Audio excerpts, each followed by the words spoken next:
ইলিয়াস তো এপিসোড বানায় পুচ্ছে আগুন জ্বালায় দিছে। পুচ্ছে আগুন নিয়ে আসিফ নজরুল এর কাছে যাচ্ছে, ওর কাছে দৌড়াইতেছে। ছাত্র নেতারা দেখলাম আসিফ নজরুলকে বাঁচাইতে আগায় আসছে, কিন্তু বাঁচাইতে পারবেন কি? আর আসিফ নজরুলকে কেন ধরা হইতেছে এভাবে? আমি মাসখানেক আগে এই এপিসোডটা করেছিলাম। এখানে আমি ব্যাখ্যা করার চেষ্টা করেছিলাম যে কেন আসিফ নজরুলের বিরুদ্ধে ধারাবাহিকভাবে কওয়া হইতেছে। আবার বিষয়টা একটু বুঝতে দেখি, এটা অন্য অ্যাঙ্গেল থেকে বুঝে দেখি। আসিফ নজরুলের সাথে আমার জমি জমা নিয়ে ঝগড়াঝাটি নাই। আসিফ নজরুলের হাসিনা বিরোধী লড়াই ভূমিকা নিয়েও কোনো প্রশ্ন নাই আমার কাছে। উনি যথেষ্ট ভূমিকা রাখছেন ওনার অবস্থান থেকে। আমার ব্যক্তিগত পাকা ধানে তিনি মই দেন নাই। বাঙ্গু এলিটেরা যেহেতু নিজের ধান্দা ছাড়া আর কিছু বুঝে না, অনেকে হাইপোথিসিস দাঁড় করাইছে নিশ্চয়ই কিছু ধান্দা ছিল পিনাকি বা ইলিয়াসের, সেটা হয় নাই, তাই চেতিছে। আসিফ নজরুল নিজেই বলুক তার কাছে ব্যক্তিগত কোনো ধান্দা নিয়ে পিনাকি বা ইলিয়াস গেছে কিনা। যাই হোক, যখন আসিফ নজরুলের অতীত ভূমিকার কথা বলে কেউ ডিফেন্ড করতে যায় আসিফ নজরুলকে, তখন তার করুণা করা ছাড়া আর কিছু বলার থাকে না। তার রাজনীতির জ্ঞান যে শিশু পর্যায়ের সেটা বোঝা যায়। রাজনীতিতে অতীত একটা রেফারেন্স, কোনো জাস্টিফিকেশন না। এই ভুলটা সবাই করে জন্যেই আওয়ামী লীগের অতীত ঐতিহ্যের দোহাই দিয়া তার রাজনীতিতে পুনর্বাসনের কথা বলে। আসিফ নজরুল মুজিব বন্দনা করতে করতে কাইত হইয়া পড়ে। দেখেন কি লিখিছে, পড়ম, প্রিয় বঙ্গবন্ধু, নাটক কম করো প্রিয়, আপনি আমাদের স্বাধীনতার জনক করে বাবা। জন্ম শতবর্ষে শ্রদ্ধাঞ্জলি, শুভেচ্ছা আর ভালোবাসা নীল। শ্রদ্ধাঞ্জলি বানানটা ভুল হয়েছে আজিব ভাই, এটা লয় হস্যিকার হবি। আল্লাহ আপনাকে শান্তি দিন, ভালো রাখুন। এই আসিফ নজরুল মুজিবকে কিভাবে হাসিনা থেকে আলাদা করবে? 1975-এর ফ্যাসিস্ট মুজিবকে 1971-এর মুজিব থেকে আলাদা করে মূল্যায়ন যে করতে পারে না, তার রাজনীতির ধারণা শিশুর সমান। সে আওয়ামী শাসনে বিচার করতে পারবে না তো। গণ আদালতের আসিফ নজরুল আর গত 15 বছরের আসিফ নজরুল কি এক? 5ই আগস্টের আগের আসিফ নজরুল আর 5ই আগস্টের পরের আসিফ নজরুল কি এক না তো। তার কথা বাদ দেন, 2013-র গণজাগরণ মঞ্চের পিনাকি আর আজকের পিনাকি কি এক না তো। আপনাকে আপনার মরাল পলিটিক্যাল পজিশন সবসময় নির্মাণ করতে হবে, এটা প্রত্যেক মুহূর্তের নির্মাণ। আপনি কোন সময় কি করেছিলেন সেটা দিয়ে আজকের কাজ বিচার হবে না তো। এখন আসেন দেখি আসিফ নজরুল কেন লক্ষ্য হইল। দেখেন, 5 তারিখ সকালে ক্যান্টনমেন্টে গেলেন সবাই, পলিটিক্যাল পার্টির লোকেরা গেলেন, ড্যাং ড্যাং করতে করতে গেলেন, বাসে চেপা। পলিটিক্যাল পার্টির সবকিছু ঠিক করেছে, এটা আসিফ নজরুলের নিজের কথা, তাই না? তারপরে তারা বঙ্গভবনে গেল, পলিটিক্যাল পার্টির পানি পড়া নিয়ে বল আসিফ নজরুলের কোর্টে দিয়ে সরে গেল পলিটিক্যাল পার্টিগুলো। এরপরে খেললো কে? পুরাটা সময় খেললো কে? আসিফ নজরুল একা। কোন ক্যাপাসিটিতে গেল সে? ছাত্রদের দলের লোক সে না, কারণ ছাত্ররা ছিল। রাজনৈতিক দলের লোক না, সেও না। সে প্রতিনিধিত্ব করলো কার? প্রতিনিধিত্ব করলো পলিটিক্যাল পার্টি আর ছাত্রদের বাইরে যে বাকি ফোর্সের, সেই ফোর্সের প্রতিনিধিত্ব করলো। তার ম্যান্ডেট কি? তার ম্যান্ডেট হচ্ছে তার ম্যান্ডেট এই সমস্ত লোকদের প্রতিনিধি হিসেবে সে গেছে। সেই পুরো প্রসেসে কারোর সাথে আলাপ করছে এই যে বাইরে যারা স্টেক হোল্ডার না, করে নাই। রাজনৈতিক দলগুলো কি একাই স্টেক হোল্ডার নাকি? 18 তারিখ থেকে পলিটিক্যাল পার্টিগুলোর কত রকম চাপাচাপি করা হয়েছে।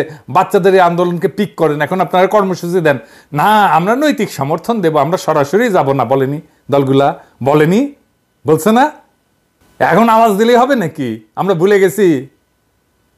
সব রেকর্ড আছে। এখন বিরাট বড় স্টেক হোল্ডার হয়ে গেছে পলিটিক্যাল পার্টিগুলো, না পাংখা গজাইছে, তাই না?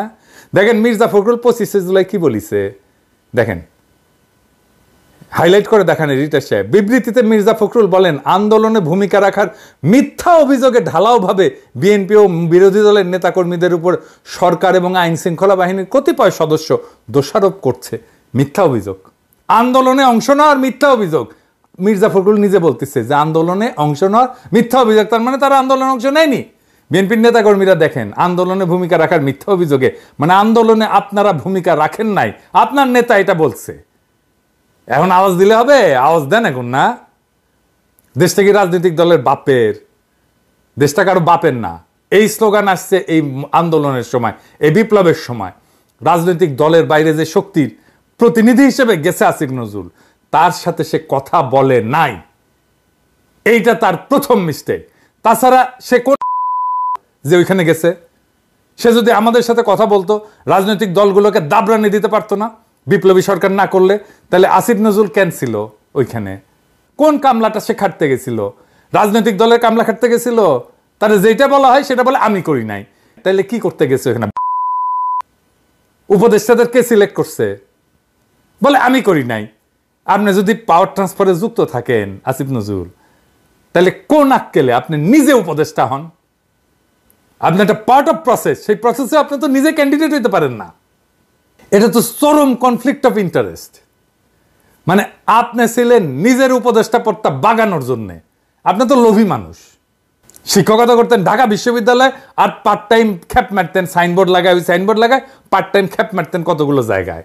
আর কইলাম না, আপনার বিরুদ্ধে প্রথম এবং প্রধান অভিযোগ বিপ্লবকে প্রথম লগ্নে হাতছাড়া করার কাজে পৌরোহিত্য করার, পুরোহিতগিরি করেছেন।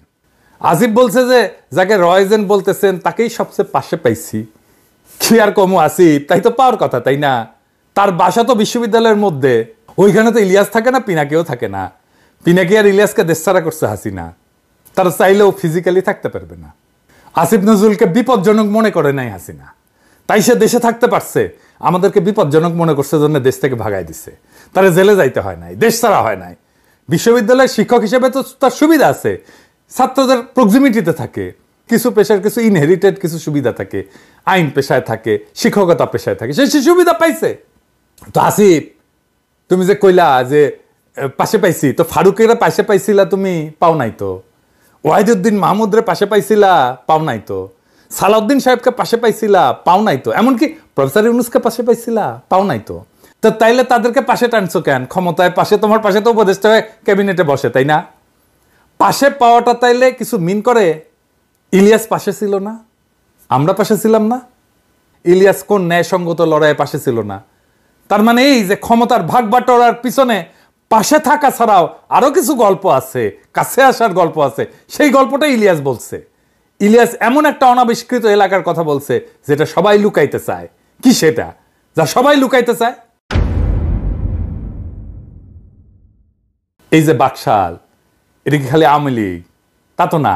CPB, Prothom Alo, Daily Star, Chhayanaut, উদিসি, ট্রান্সপারেন্সি ইন্টারন্যাশনাল, এর সব কিছু ইনক্লুডেড। এরা সবগুলো মিলে এই প্রগতিশীলতার ন্যারেটিভ তৈরি করে। এইটাই হইতেছে বাকশালী বয়ান। বাংলাদেশে যে ফ্যাসিবাদ চলছে ওর ডাক নাম হইতেছে বাকশাল। আর গত 15 বছর যে ফ্যাসিজম হয়েছে বাংলাদেশে, সেটা হইতেছে নয়া বাকশাল 2.0। এই জন্যেই প্রথম আলোতে বাশারের পতন হয়, হাসিনার বিদায় হয়। হাসিনার পতন কথাটা লেখে না প্রথম আলো, এমন ভাবে যেন সানায়ের সুরে বিদায় দিতেছে হাসিনারে। এই উত্থান রহিত মতি মাহফুজের কাছে হাসিনার পতন হয় না, পলায়ন হয় না, হয় বিদায়। এই যে টোটাল সিস্টেমের পার্ট আসিফ নজরুল। আসিফ নজরুল এই টোটাল বাকশালের পার্ট। তার সাথে প্রথম আলো সখ্য, প্রথম আলো পার্টনারশিপ, এটা তো সময়ের পরীক্ষায় উত্তীর্ণ। এবং সে তো নিজেই বলে যে তার প্রিয় প্রথম আলো। তো এই নয়া বাকশালের সিস্টেমটা টিকে ছিল, বা বলা ভালো এখনো টিকে আছে। এই যে সিপিবি, এই যে প্রথম আলো, ডেইলি স্টার, ছায়ানট, উদিসি, ট্রান্সপারেন্সি ইন্টারন্যাশনাল, এগুলোর উপরে ভর দিয়া, এগুলো হয়তো একটু দুর্বল হয়েছে কিন্তু ভ্যানিশ হয়ে যায় নাই। এটা সব সময় থাইকা যাবে। এরাই হইতেছে বাকশালের মেইন ফোর্স। এরাই বলে আমরা উপদেষ্টা বানাই। এই যে ডেইলি স্টারের সাংবাদিক বলছিল না, আমারে উল্লেখ কইরা উপদেষ্টা বানাই। এটা এত শক্তিশালী যে এখনো তার সামনে গরু জবাই দিলে পুলিশ তো পিটায়, মির্জা ফখরুল ঝেপে পড়ে, আর মাহমুদুর রহমান মান্না কয় এটা নাকি ফেজলামি। মানে গরু জবে করা ফেজলামি। ইয়া মানে ভাই, 1971 তো দামরা ছিলেন, 68 সালে তো চিটাগাং ইউনিভার্সিটিতে ভর্তি হয়েছিলেন, 3rd ইয়ারের ছাত্র ছিলেন ইকোনমিক্সের। গর্ত ঘুরেছিলেন কোনটি? মুক্তিযুদ্ধে তো যান নাই। আপনার কি আদৌ রাজনীতি করার নৈতিক অধিকার আছে? 68 সালে বিশ্ববিদ্যালয়ে ভর্তি, 1980 সাল পর্যন্ত ইলেকশন করিচ্ছেন। 12 বছর ছাত্র রাজনীতির নামে বিশ্ববিদ্যালয়ে ঘষ্টানো কি ফাজলামি না মান্না ভাই? হ্যাঁ, আমাদেরকে ফাজলামির কথা বলেন, সাবধান কইরা দিলাম। প্রথম আলোত কি সামনে সুন্দর সুন্দর নায়িকা বসে রেখেছিল যে পৌরুষ জায়গায় উঠেছিল? হ্যাঁ, এখন নিত্যদিন বাম্বু খাবেন, বাম্বু। যাই হোক, আলাপে আসি। এই যে কালচারাল বাকশালী বয়ানগুলাই পলিটিক্যাল বাকশালরে তৈরি করছে এরা মিলা, এবং এর সাপোর্টে বড় হয়েছে, একটা আর একটারে পরিপুষ্ট করছে এবং করতেছে। যেই কারণে পলিটিক্যাল বাকশাল পরাজিত হবে না পুরোপুরি, যদি না কালচারালি বাকশালী বয়ানটাকে বাতিল করা না যায়, পরাজিত করা না যায়। এই জন্যই আমরা শিল্পকলা একাডেমিতে কালচারাল মিনিস্ট্রিতে অ্যান্টি বাকশালী লোক চাইছিলাম। দুই জায়গায়, এক জায়গায় জামিল রে বসাইলো, আর এক জায়গায় ফারুকিকে দিয়া পাল্টা কালচারাল বয়ান তৈরির দিল এই আসিফ নজরুল। আমি একটা সলিড এক্সাম্পল দিই। আসিফ নজরুল কি মুজিবের 72 থেকে 75-এর ক্রিটিক করতে পারবে? না, পারবে না। এই বাকশালী বয়ান তৈরি যে স্তম্ভগুলা, সেই স্তম্ভগুলোর একটার পার্ট আসিফ নজরুল। আর বাকশাল তো ভারতের ড্রিম চাইল্ড নাকি, সেই তো পাইলা পুষা বড় করছে বাকশালকে। আর বাকশাল তো ইন্ডিয়ার পারপাস সার্ভ করছে নাকি, অন্য কারো পারপাস সার্ভ করছে? ইন্ডিয়ার পারপাস সার্ভ করার জন্য যে বাকশাল, সেই বাকশালের বয়ান তৈরি করে যে প্রথম আলো, সেই প্রথম আলোর পার্ট হচ্ছে আসিফ নজরুল। কিন্তু তাকে ভারতের কিছু এটা বলা যাবে না। মানে ভারতের ইন্টারেস্টের নানা লেয়ারে কাজ করে, এটা তো মিথ্যা না। গোয়েন্দা সংস্থা এভাবেই কাজ করে। প্রথম আলো তাইলে কোনোভাবে ভারতের স্বার্থের সাথে রিলেটেড না। এইটা সে ওই ছবিটা দেখেন না, দোরাই স্বামীর সাথে সিগনেচার করিচ্ছে, কিবেন এটা কি তালাকনামা সাইন করিচ্ছে মতিউর রহমান? বাংলাদেশে কোন পত্রিকার ইন্ডিয়ান হাই কমিশনের সাথে চুক্তি আছে? আজকে যারা ক্ষমতায় তাদের বলি আমাদের সাপোর্ট আছে, তার মানে কিন্তু সেটা নিরঙ্কুশ না। কোন সরকারের এই নিরঙ্কুশ সাপোর্ট জনগণ দেয় না, দেওয়া উচিত না। 47-এর অর্জন কার জন্য নষ্ট হয়েছিল? ক্ষমতাসীনদের জন্য, মুসলিম লীগের জন্য। 71-এর অর্জন কার জন্য নষ্ট হয়েছে? আওয়ামী লীগের জন্য হয়েছে, জাসদের জন্য হয় নাই তো। 2024-এর অর্জন যদি নষ্ট হয়, তাহলে এইটা হবে এখন যারা ক্ষমতা আছে তাদের জন্য। এই জন্য উপদেষ্টাদের ধরি। আমরা খুব বেশি সমালোচনা করি না, নেহাত মায়া করে করতে পারতাম, মেলা সমালোচনা করতে পারতাম, মেলা নিউজ আসে, মেলা খবর আসে, কিছু বলি না। খুব নির্মম সমালোচনা করতে পারতাম, এমনকি প্রফেসর ইউনূসের সমালোচনা করতে পারতাম, উঠতে বসতে। করি না। দেখাবো, একটা স্যাম্পল দেখাবো, স্যাম্পল যেটা দেখাই। এই যে প্রফেসর ইউনূস 17 নভেম্বর বলছে এই 100 দিনে অর্থনীতি সবল অবস্থানে চলে আসছে। ঠিক তার 2 দিন পরে অর্থ উপদেষ্টা কি কইছে দেখেন, কইছে দেশের অর্থনীতির অবস্থা ভয়াবহ। মানে 2 দিন আগে প্রফেসর ইউনূস কি বলিছে সেটা ভুলে গেছে। ভুলে কার কথা ঠিক তাইলে? প্রফেসর ইউনূসের নাকি অর্থ উপদেষ্টা? প্রফেসর ইউনূসের ওই বক্তৃতার ওই পার্টটা তো অর্থ মন্ত্রণালয় থেকে লেখা হয়ে আসবে, তাই না? তার মানে প্রফেসর ইউনূস হয় অর্থ মন্ত্রণালয় থেকে নেয়নি লেখাটা, অথবা অর্থ উপদেষ্টা শুনেইনি প্রফেসর ইউনূস কি বলছে। এই সরকারের ব্যর্থতার জন্য আগে হাসিনার টেলিফোন ফাঁস হইতো, এখন জমায়েতে বক্তৃতা দিচ্ছে। আমরা বলছিলাম হাসিনা পরিবারকে দৌড়ের উপরে রাখতে হবে। পুতুলের বিষয়ে বিশ্ব স্বাস্থ্য সংস্থাকে দাওয়া চিঠি ড্রাফট করে দিছিলাম স্বাস্থ্য মন্ত্রণালয়ে, 17 পৃষ্ঠার চিঠি, কিচ্ছু করে নাই। কাজ তো করে দিছি, ধরে ধরে কি কি লিখতে হবে।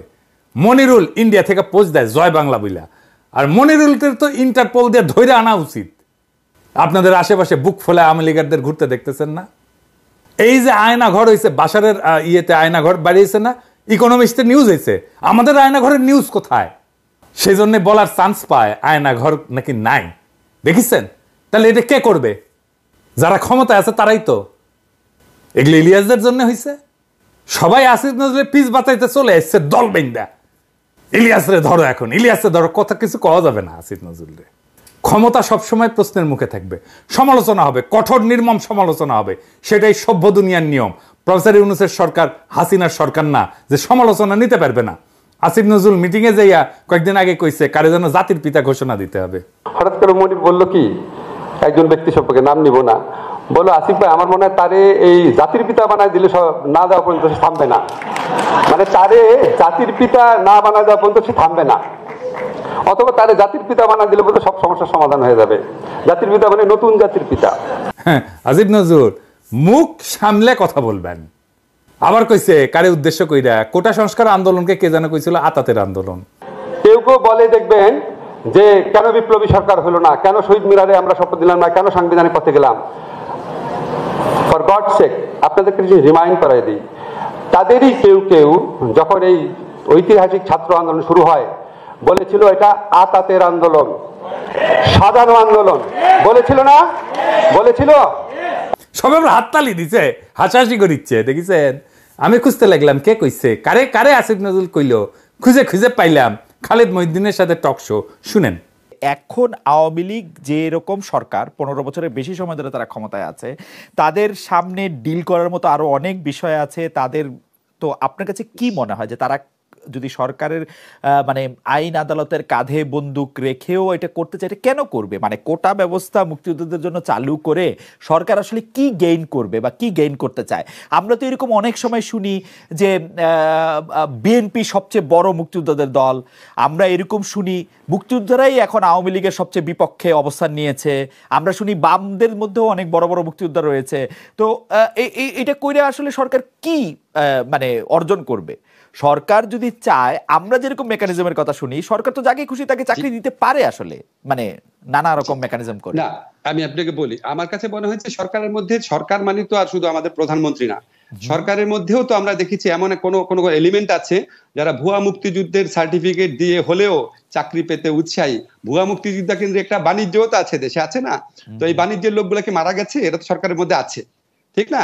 62,000 ভুয়া মুক্তিযোদ্ধা আছে, এই সার্টিফিকেট একটা বাণিজ্য আছে না? সরকারের মধ্যে একটা কোটারি অংশ আছে যারা ছাত্রলীগ বা যুবলীগকে বা তার কর্মীকে চাকরি দিতে চায়, মুক্তিযুদ্ধের কোটা দিয়ে থাকতে পারে, 1 নাম্বার। 2 নম্বর হচ্ছে আমাদের প্রধানমন্ত্রী যেহেতু উনি একটু, আমার কাছে মনে হচ্ছে একটু জেদ করে বাতিল করেছিলেন, সেই জন্য মানে হয়তো উনি অন্য কোনোভাবে, মানে উনি যে অসন্তুষ্ট না, এটা অন্য কোনোভাবে রিফ্লেক্টেড হতে পারে যদি আপনার অ্যাটর্নি জেনারেল অফিস খুব স্ট্রংলি এটা পার্সু না করে, হতে পারে। আর 3 নাম্বার হচ্ছে আপনি যেটা বললেন সরকারের নিয়ে কি করবে, আমার কাছে মনে হয় কি, ধরেন এটা একদম একটা সত্যি কিনা আমি জানি না, এমনি ধারণা, যখন এখানে ভারতকে যেভাবে আপনার রেল করিডোর দেওয়া হয়েছে, এটা নিয়ে খুব একটা শোরগোলের মতো অবস্থা তৈরি হয়েছিল। এখন পুরা যুব সমাজের মনোযোগ তো অন্যদিকে নিয়ে যাওয়া যায় এই সমস্ত ইস্যু টুনে, বিকজ এটা হচ্ছে তাদের চাকরির ইস্যু, এটা তাদের সবচেয়ে বড় ইমিডিয়েট ইস্যু হতে পারে। এখন আমাদের সরকারগুলোর মধ্যে তো স্বচ্ছতা নাই। কাজী নজরুল সেম সাইড হয়ে গেল না, আন্দোলনে অবদান আর স্টেকের প্রশ্ন তুললেন না। মেহরবানি কইরা যারা ক্ষমতায় আছেন তারা ধরলে কলে ছুটতে পারবেন না, একেবারে কচ্ছপের মতো কামড় দিয়ে ধরবো। বাঙ্গো এলিট আপনাদের সাথে থাকতে পারে, কিন্তু আপামর সাধারণ মানুষ, সব হারানো মানুষ, দরিদ্র মানুষ, এরা ইলিয়াস আর পিনাকির সাথে আছে। পিনাকি আর ইলিয়াস তাদের কথা বলে।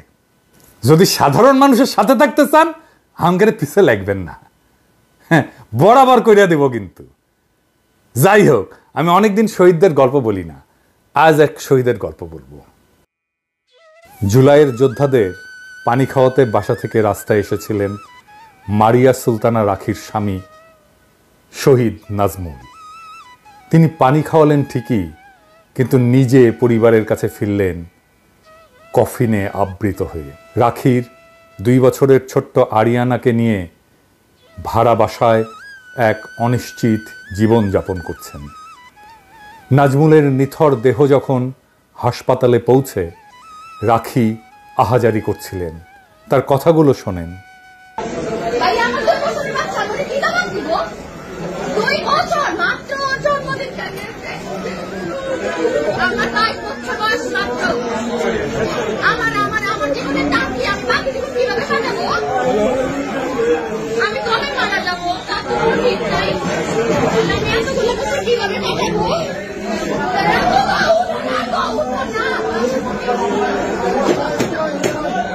আমি বিধবা, আমার কি বিধবা হওয়ার বয়স হয়েছে বলেন? রাখির এই প্রশ্নের সামনে দাঁড়াতে পারবেন আসিফ নজরুল? আসলে কি রাখির বিধবা হওয়ার বয়স হয়েছে?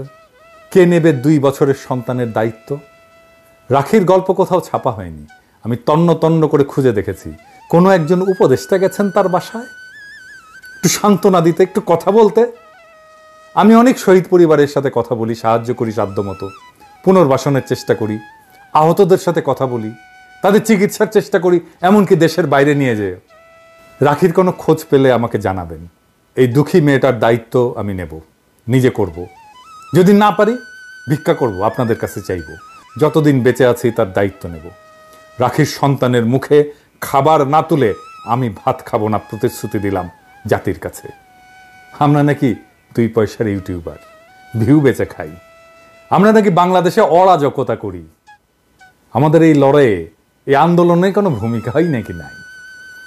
আমরা তেজপাতা, হরিদাস পাল, সবই হয়তো ঠিক, তবে এটাও ঠিক আমরা সেই বঞ্চিত, সেই সমাজের নিচতলার মানুষের একজন, যাদের মুখে হাসি নাই, চোখের কান্নাও গেছে শুকিয়ে, যাদের জীবনের অন্ধকার কখনো কাটে না, যারা বারে বারে রক্ত দেয় কিন্তু মুক্তি পায় না। আমরা সেই সিঁড়ি যা মারিয়ে উপরে ওঠে আমাদের না চেনাটাই ক্ষমতাবানদের ধর্ম হয়ে যায়। আমরা জানি আমরা কখনোই ক্ষমতার প্রিয় হব না। আমাদের জায়গা মজলুমের অন্তর হলেই আমাদের কাজ সার্থক, আমাদের জীবন সার্থক। ইনকিলাব জিন্দাবাদ।